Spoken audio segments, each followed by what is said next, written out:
بسم اللہ الرحمن الرحیم۔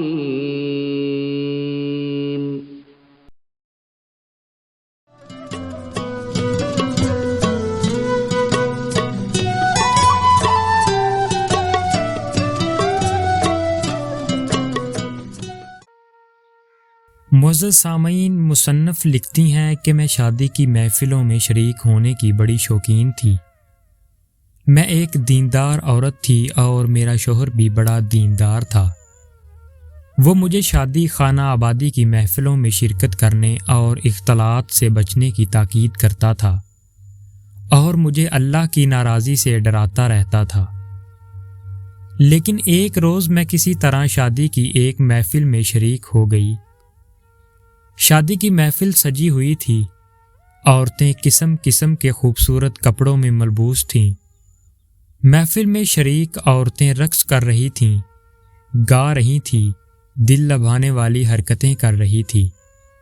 مجھے بھی جوش آیا اور میں بھی اپنا برقع اتار کر ناچ گانے میں شریک ہو گئی۔ میں چونکہ حسین و جمیل تھی، اس لیے میں چاہتی تھی کہ اس رات شادی کی محفل میں شریک عورتیں میری تعریف کریں اور میرے حسن و جمال کا چرچا ان میں عام ہو۔ فی الواقع عورتوں نے میری تعریف و تحسین شروع کر دی اور کہنے لگیں کہ میں دلہن سے بھی زیادہ خوبصورت لگ رہی ہوں۔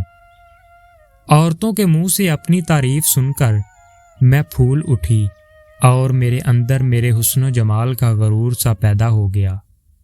ظاہر ہے اپنے حسن کی تعریف کسے پسند نہیں۔ میرا شوہر بارہا مجھے نصیحت کرتا تھا کہ بیرون خانہ میں اپنا پردہ کہیں بھی نہ اتاروں اور گھر سے باہر ہر وقت باپردہ رہوں۔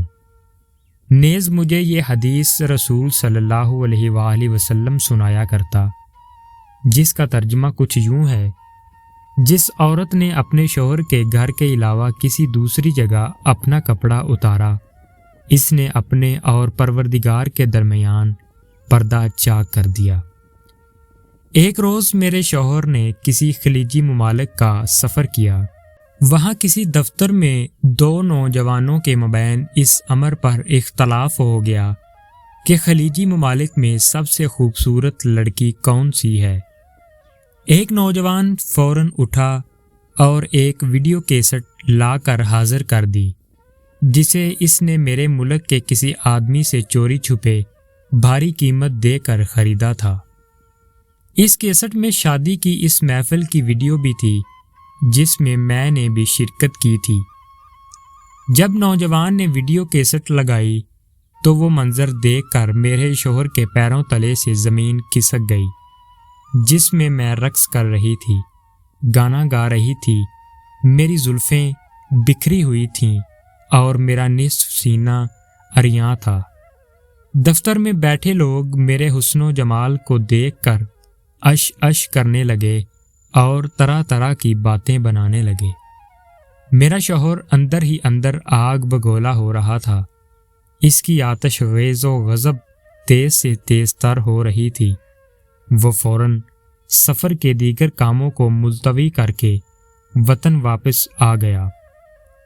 گھر پہنچا تو میرے اور اس کے درمیان زبردست جنگ چھڑ گئی اور نتیجتاً میرا انجام بھی وہی ہوا جو کسی عورت کے لیے سب سے تکلیف دہ ہوتا ہے۔ اب میں متعلقہ ہوں، یعنی کہ مجھے طلاق ہو گئی ہے۔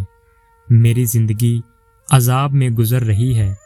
شقاوت و بدبختی نے مجھے رسوائی و بدنامی سے دوچار کر دیا ہے اور اب اکیلے زندگی کی کٹھن منازل طے کر رہی ہوں۔